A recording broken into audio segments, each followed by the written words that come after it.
आप देख रहे हैं world real reaction YouTube channel. अगर आपको हमारी वीडियो अच्छी लगे चैनल को ज़्यादा से ज़्यादा लाइक शेयर और सब्सक्राइब कर दें। तो चलते हैं आज की वीडियो में। वीडियो का टाइटल है Pathankot attack mastermind killed by mysterious person. हाँ मतलब पर्सन से मार दिया है पठानकोट का जो मास्टरमाइंड था। देखते हैं पहले वीडियो, फिर देते हैं इस पर रिएक्शन। नमस्कार and welcome you all to world affairs. मैं हूं प्रशांत धवन। नाउ रिसेंटली आप सब लोगों ने ये न्यूज़ सुनी होगी कि पठानकोट अटैक का मास्टरमाइंड शाहिद लतीफ़ ये पाकिस्तान में था, मस्जिद के बाहर आया, अचानक से कुछ मिस्टीरियस लोग आते हैं, इसको गोलियां मार के चले जाते हैं, ये मर जाता है। और इस बात को पाकिस्तानी मीडिया ने भी रिपोर्ट किया है। इंडिया में आप देखो तो कई ऑफिशियल्स ने अननेम्ड रहकर ये बात बोली है कि ये एक बहुत ही बड़ा एक ब्लो लगा है, झटका लगा है जैश ए मोहम्मद को, क्योंकि उनका जो लॉन्च कमांडर था, जो इनके बड़े ऑपरेशंस लॉन्च करता था, शाहिद लतीफ़, ये अब मारा जा चुका है। नाउ इस वीडियो में हम बात करेंगे कि पठानकोट अटैक में हुआ क्या था। शाहिद लतीफ़ को एक्चुअली छोड़ना इंडिया की बहुत बड़ी मिस्टेक क्यों थी 2010 में, और इससे देखिए अब इंडिया की इवेंचुअल इमेज क्या बन रही है। तो बहुत कुछ यहाँ पे आपको जानने को मिलेगा, मगर आगे बढ़ने से पहले आपसे एक क्वेश्चन पूछूंगा। डॉक्टर भीमराव अंबेडकर का एक स्टैचू ऑफ इक्वालिटी, ये इनका सबसे बड़ा स्टैचू होगा आउटसाइड ऑफ इंडिया। आपको ये बताना है कि ये स्टैचू ऑफ इक्वालिटी कहां पर बन चुका है, और इसको इनॉग्रेट किया जाएगा 14 अक्टूबर को। ये है यहाँ पे आपकी ऑप्शंस, यूके, यूएसए, रशिया या फिर जापान। कमेंट सेक्शन में करिए उत्तर, सही आंसर आपको मिलेगा वीडियो के एंड में। ओके तो सबसे पहले हम बात करेंगे 2016 के पठानकोट अटैक की। ये एक बहुत बड़ा अटैक था और इससे इंडिया पाकिस्तान के रिलेशंस बुरी तरीके से इंपैक्ट हुए थे। हुआ क्या कि जनवरी 2016 को 4 आतंकवादी आते हैं जो यूनाइटेड जिहाद काउंसिल के मेंबर थे, और ये लोग इंडियन एयरफोर्स के एक एयरबेस पे अटैक करते हैं इन पठानकोट। यहाँ पे आप देख पाओगे पंजाब में आपको मिलेगा पठानकोट, और यहाँ पर एक अटैक होता है। किसी को उम्मीद नहीं थी कि वेस्टर्न एयर कमांड के एक एयरबेस में इस तरीके से आतंकवादी अटैक करेंगे। हमारे कई एयरफोर्स के ऑफिसर्स वीरगति को प्राप्त हो गए, हैवी लॉस हुआ था इंडिया को उस टाइम, और इससे इंडिया पाकिस्तान के रिलेशंस बिल्कुल डिस्ट्रॉय हो चुके थे। उस वक्त मुझे याद है कि बराक ओबामा यूएसए के प्रेसिडेंट थे, डोनाल्ड ट्रंप का टेन्योर स्टार्ट हुआ नहीं था, हम 2016 की बात कर रहे हैं। और ओबामा ने कैटेगोरिकली पाकिस्तान को कहा था पठानकोट हमले के बाद कि पाकिस्तान को जो भी अपने टेरर नेटवर्क हैं इन्हें डिसमेंटल करना होगा। ऑब्वियसली पाकिस्तान ने ये जो सारी बातें थी ओबामा की, एक कान से सुनी दूसरे कान से निकाल दी।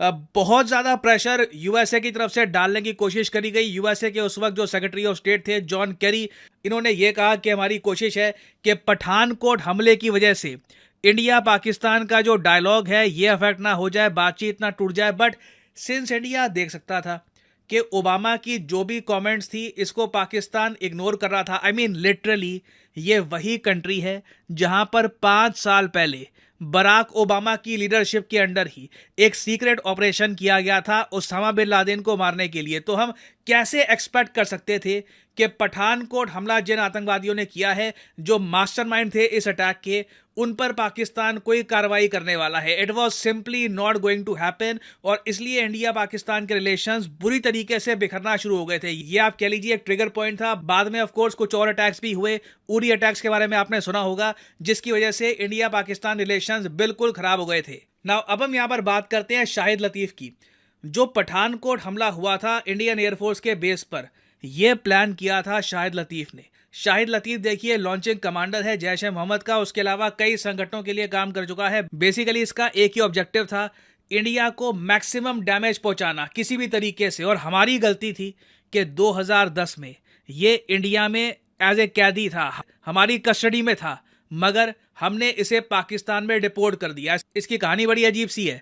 1999 में शाहिद लतीफ़ को पकड़ लिया गया था, इंडिया में ये जेल में था, मगर सन 2010 में इंडियन गवर्नमेंट ने शाहिद लतीफ़ समेत 25 और आतंकवादियों को, एक्चुअली 24 और आतंकवादियों को वापस पाकिस्तान को थमा दिया। और उस वक्त एज्यूम ये किया जा रहा था कि ये इंडिया का एक पीसफुल मेजर है, ये एक आप कह लो शांति का संकेत है पाकिस्तान को कि हम बातचीत करना चाहते हैं, रिलेशंस वापस इंप्रूव करना चाहते हैं। ये 2010 की मैं बात कर रहा हूं। हालांकि एक बात मुझको यहाँ पर ऐड करनी पड़ेगी कि कई नेशनल इन्वेस्टिगेशन एजेंसी के जो सोर्सेज हैं उन्होंने ये भी कहा है कि शाहिद लतीफ़ को जो भी पनिशमेंट इंडिया में मिली थी जेल की, ये पूरी हो चुकी थी, और लीगली कानूनी तौर पे हम इसको डिटेन नहीं कर सकते थे। ये गलती है हमारी। आई मीन यहाँ पे हमको क्लियरली पता होना चाहिए था कि इस आदमी को वापस हम पकड़ाएंगे पाकिस्तान को। पाकिस्तान की गवर्नमेंट लिटरली इसको आर्म करेगी, इसको रिसोर्सेज प्रोवाइड करेगी और 2016 में इसी के अंडर प्लान किया जाएगा पठानकोट अटैक। तो अगर 2010 में शाहिद लतीफ़ को इंडिया डिपोर्ट ना करता टू पाकिस्तान, 2016 का शायद पठानकोट हमला ना हुआ होता। तो अगेन एक मिस्टेक थी हमारी, it was a huge mistake. अब वो मिस्टेक जाकर 2023 के अंत में, अब साल खत्म ही होने वाला ही है, 2023 के अंत में जो ये मिस्टेक है ये सही हुई है। नाउ ऑफ कोर्स मुझको ऐड करना पड़ेगा कि किन लोगों ने शाहिद लतीफ़ को मारा है, इसके बारे में कुछ पता नहीं है। ऑब्वियसली पाकिस्तान कहीं ना कहीं इंडिया को ब्लेम करेगा, ओपनली ब्लेम करेगा।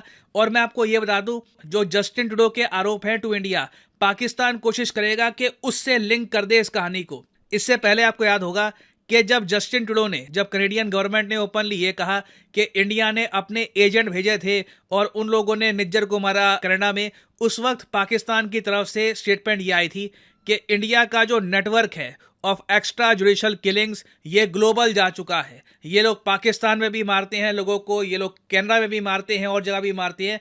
ये पाकिस्तान ने ऑन रिकॉर्ड उस वक्त कहा था। तो देखो, मैंने इस टॉपिक से रिलेटेड एक वीडियो बनाई थी कल ही कि कनाडा के जो पीएम है आज के समय, यूएई, उसके अलावा जॉर्डन, कई और कंट्रीज के प्रेसिडेंट्स, प्राइम मिनिस्टर्स को फोन करके कंप्लेन कर रहे हैं इंडिया के बारे में कि इंडिया को देखिए, रूल ऑफ लॉ के बारे में देखना होगा, जो इंडिया ने किया है वो बहुत गलत है। तो ये लोग कंप्लेन कर रहे हैं। Most probably in the future Pakistan कोशिश करेगा कि ये अलाइन कर दे कनाडा के साथ, जस्टिन ट्रूडो के साथ, और एंटी इंडिया नैरेटिव ये फैलाए कि देखिए कनाडा में भी ये लोग ऐसे कर रहे हैं, हमारे यहाँ भी ऐसे कर रहे हैं, ये बहुत गलत है, इंडिया को कहीं ना कहीं रोकना होगा। नाउ अगेन देखो, कनाडा पाकिस्तान के साथ अलाइन होता है इस इशू को लेकर या नहीं, ये एक बहुत ही बड़ा क्वेश्चन मार्क रहेगा। मेरे हिसाब से जस्टिन ट्रूडो में अभी भी थोड़े बहुत ब्रेन सेल इतने बचे हुए हैं कि खुद को इस मामले में पाकिस्तान के साथ ना खड़ा कर दे। अगर नहीं बचे ब्रेन सेल तो कोई बड़ी बात नहीं है कि दोनों कंट्रीज मिलकर इंडिया के बारे में ये इशू रेस करे। बट एक बात तो तय है, ऑफिशियली चाहे इंडिया ने कोई बात एक्सेप्ट ना करी हो,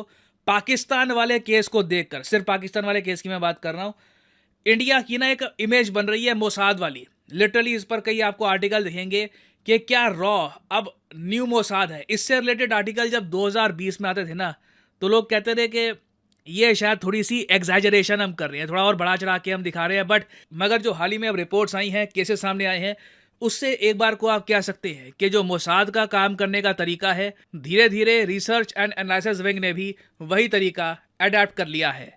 तो अभी हमें ऑब्जर्व करना होगा कि पाकिस्तान की तरफ से रिएक्शन क्या आता है, ये लोग इस पर क्या बात कहेंगे। उस पर मैं एक अलग से डेडिकेटेड वीडियो बाद में ले आऊँगा। अगर पाकिस्तान इस इशू को ग्लोबली रेस करता है, मोस्ट प्रॉब्ली करेगा, उस पर मैं बाद में एक अलग से वीडियो ले आऊँगा।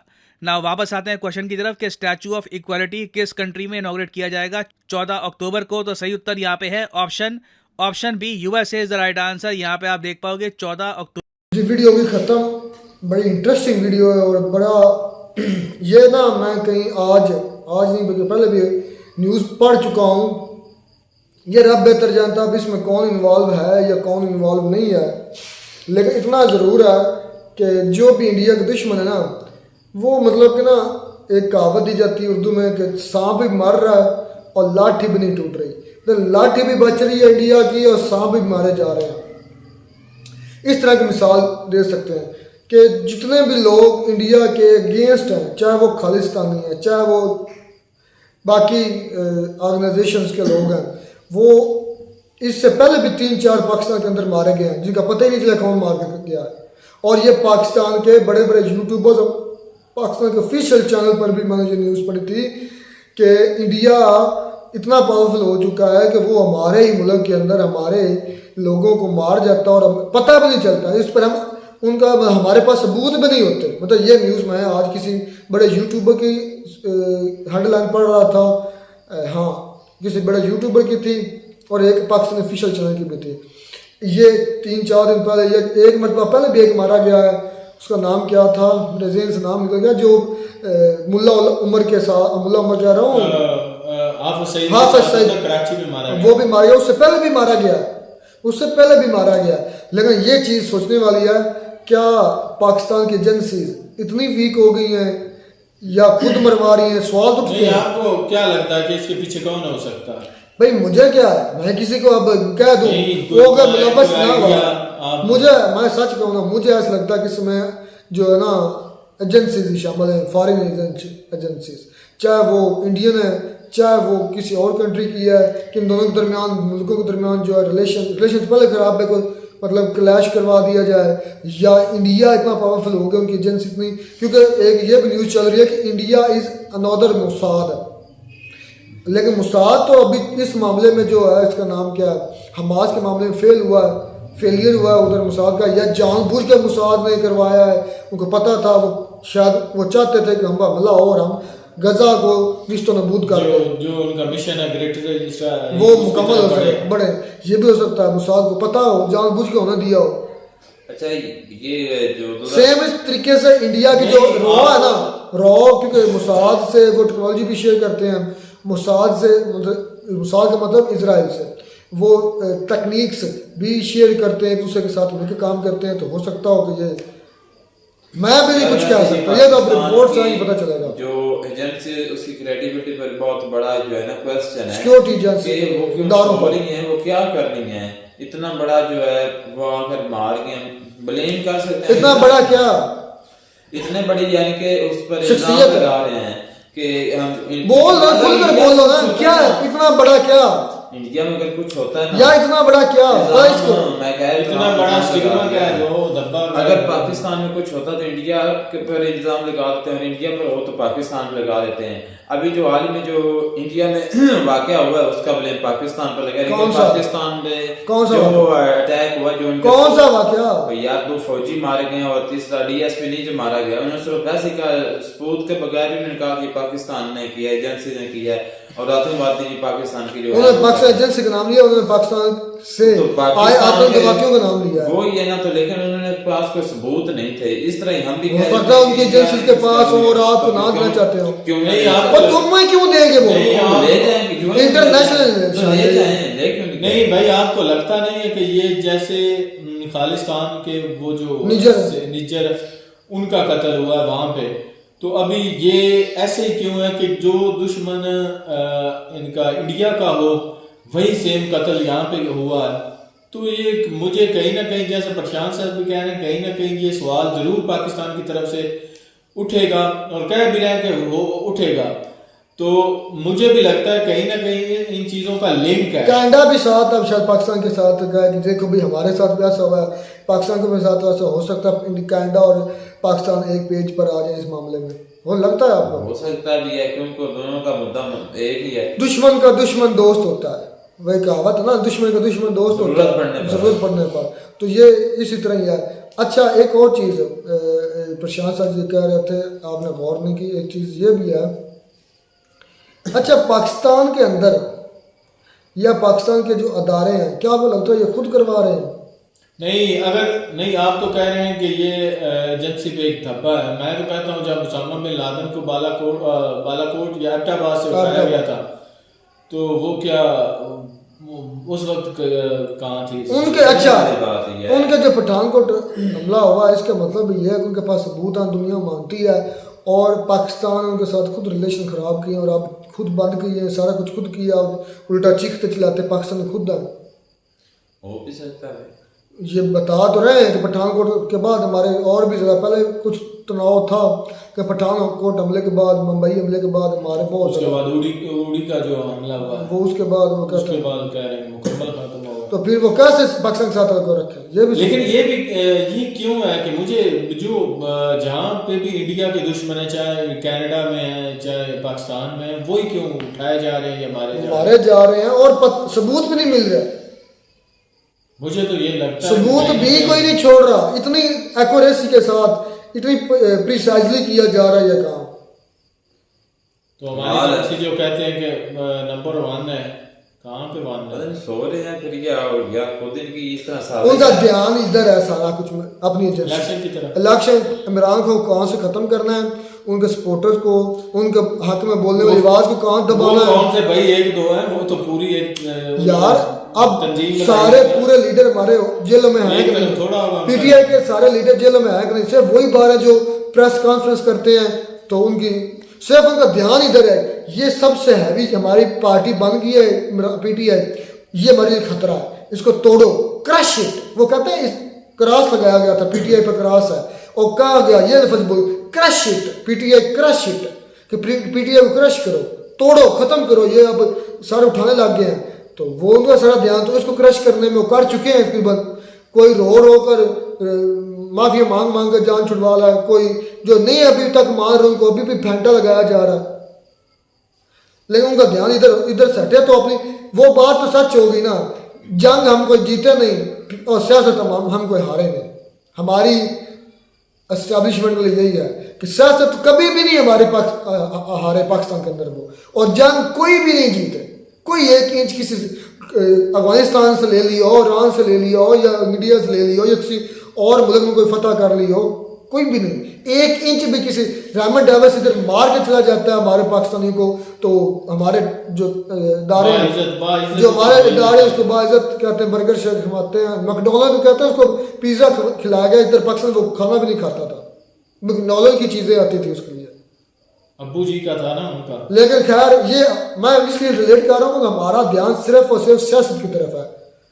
पॉलिटिकल इंजीनियरिंग करना आती है हमारे बड़े बड़े जो सूरा पढ़ते हैं, लेकिन कुरान पढ़ते हैं, गुस्सा इतना फिर आता है कि यार क्या है। पठानकोट के जो मास्टर माइंड है उनके साथ शायद लतीफ़ मेरे ख्याल में उनके साथ जो भी हुआ बड़ी प्लानिंग के साथ किया गया और कामयाब प्लानिंग जो भी है। अब लेकिन कोई अभी मैं कहता हूँ कि उसका कोई पता नहीं चलेगा कौन आया था कौन मार के चला। पहले तो पता चला हाफिज सईद का जो उठाया गया मारा गया उसका पता चला, उसके बाद जो है उससे पहले भी यार एक जैश मोहम्मद का वो दाढ़ी वाला बड़ी उसकी रोबदार शक्ल थी, इतनी माशाल्लाह बड़ी बड़ी दाढ़ी थी, उसका नाम शायद मेरे जेहन में घूम रहा है, जेहन में नहीं आ रहा, तो जुबान पर नहीं आ रहा, पता उसका नाम नहीं, इस तरह का था, वो भी पहले मारा गया, उसका भी अभी तक नहीं पता सुराग मिला कौन मार के गया है, कोई इल्म ही नहीं। खैर मिलते हैं वीडियो बनाने के साथ, तब तक दीजिए इजाज़त, अल्लाह हाफिज़।